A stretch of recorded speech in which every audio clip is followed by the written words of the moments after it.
राधे राधे, जय श्री कृष्णा। आप सभी को रथ यात्रा की हार्दिक शुभकामनाएं। आज 20 जून रथ यात्रा है। आप सभी के जीवन में मंगलमय हो ये रथ यात्रा, यही कामना करती हूँ। और घर में कैसे पूजा करें स्वामी जगन्नाथ जी की, उनको क्या भोग लगाएं, ये चीज़ें आज मैं आपको बताती हूँ। और क्यों जाते हैं मौसी के घर भगवान जगन्नाथ जी, ये भी आज मैं आपसे बात करूँगी। देखिए, अगर आपके घर में भगवान जगन्नाथ जी का विग्रह है या फ़ोटो है तो आप उनकी पूजा कैसे करें। सुबह आप स्नान कर लीजिए, फिर भगवान जी को स्नान कराइए। भगवान को बिल्कुल भी शीतल जल से स्नान नहीं कराना है, क्योंकि भगवान शीतल जल से स्नान करके बीमार पड़े थे। तो भगवान को अभी सिर्फ हमें पानी का छिड़का लगाना है।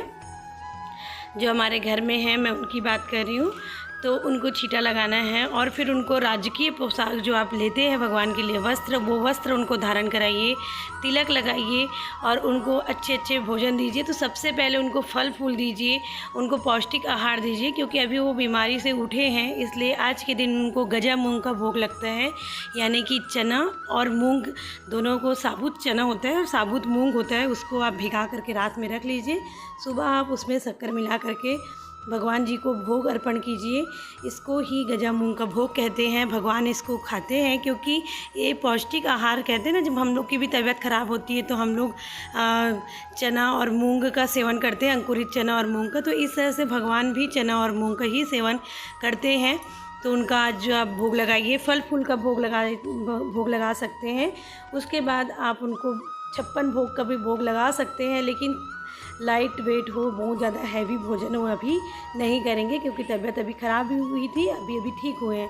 हाँ, कल से उनको 56 भोग लगेगा जब वो मौसी के घर चले जाएंगे और मौसी के घर उनको खातिरदारी उनकी होगी, तब वो अच्छे से भोजन पाएंगे।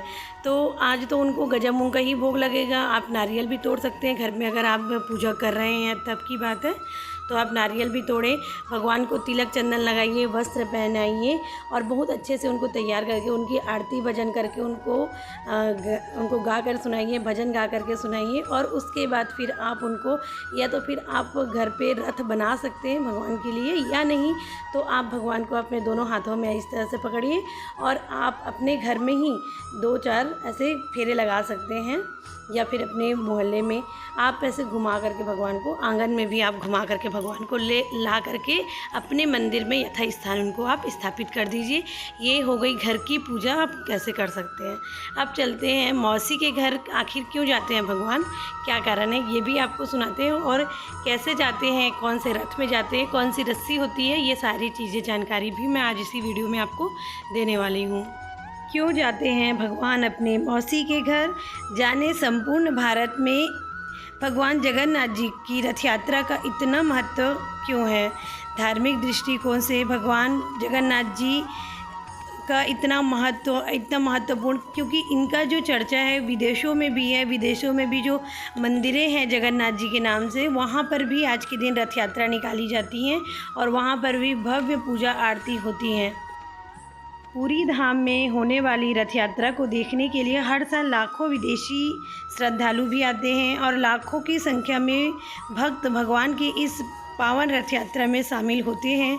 ऐसा माना जाता है कि रथ यात्रा में शामिल होने से प्रभु जगन्नाथ जी का विशेष कृपा प्राप्त होती है। 100 अश्वमेघ यज्ञ जब आप करते हैं, उसका फल आपको सिर्फ एक रथ यात्रा में, आप जब रथ की डोरी आप खींचते हैं या शामिल होते हैं रथ यात्रा के इस पावन पर्व में, उसी से आपको मिल जाते हैं 100 अश्वमेघ यज्ञ के फल।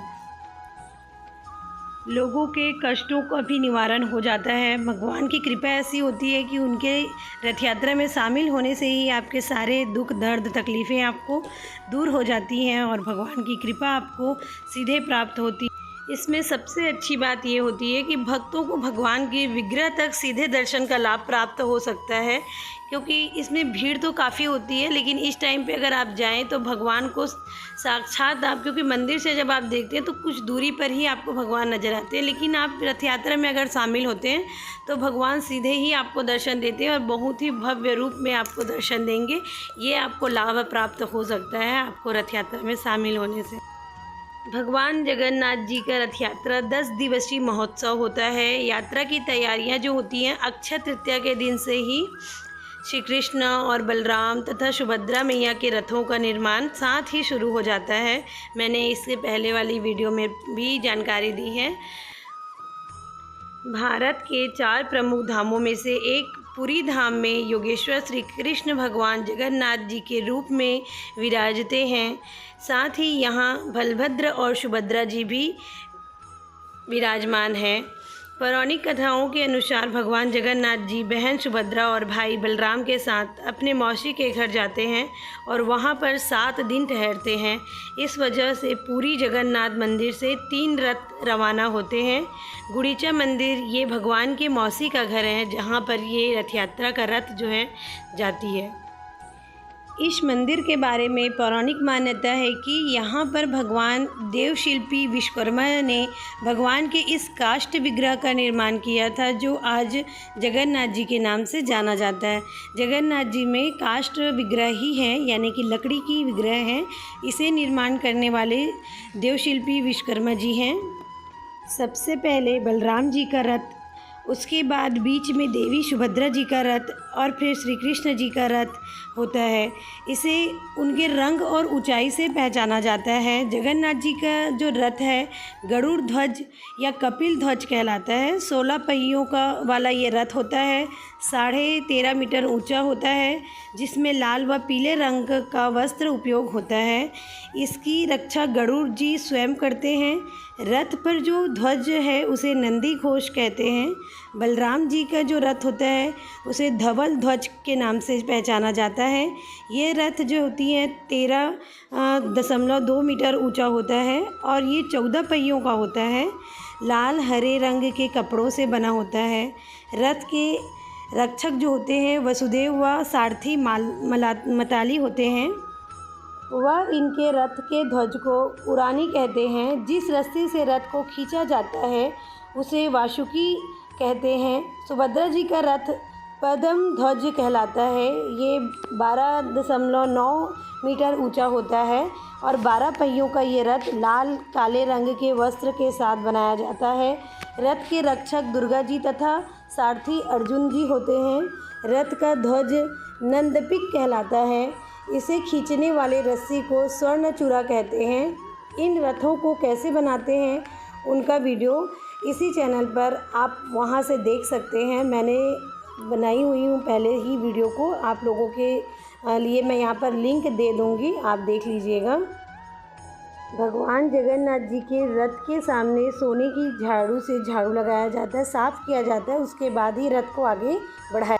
इस तरह भगवान अपने मौसी के घर आ जाते हैं। वहाँ उनकी बहुत खातिरदारी होती है। उनको स्वादिष्ट पकवाने भोग में लगाए जाते हैं।